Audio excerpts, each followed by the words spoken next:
Guys আজকে কোনো content পাচ্ছিলাম না, তারপর হঠাৎ এই ম্যাচে দেখলাম বিভিন্ন পদ্ধতিতে কন্টেন্টগুলো আসতেছিল। তো দেখেন প্রথমে দেখি কন্টেন্ট নিজের পায়ে হেঁটে এসে আমার পাশে বসে আছে, মানে বুঝতেই পারছেন এই প্লেয়ারটা একটা ইউটিউবার, আর আমি হচ্ছে যাতা মারতে পারি এই ক্লিপে, বুঝতে পারছেন। ইউটিউবারটার নাম দেখেন জিরো30। ভাই এই নামটা আমি প্রথম শুনতেছি।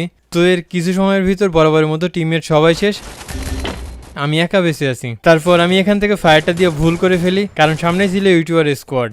ওরা তো এখন রিভেঞ্জ নেওয়ার জন্য রাশ করবেই, এজন্য আমি প্রথমে ভাবছিলাম পালাবো, পরে আবার ভাবলাম না, এখানে ওয়েট করি, ফাইট করে দেখি কি হয়। তো দেখেন সামনে কন্টেন্ট ঝুলতে ঝুলতে আসতেছে, প্রথমে ভিভিএস প্লেয়ারটারে নক করে দিই, তারপর তার টিমমেটকেও ওয়ান ট্যাপ। এখানে আমার টিমমেটের কথা শুনেন, বলে যে জিপ লাইনে করে কন্টেন্ট আইছে।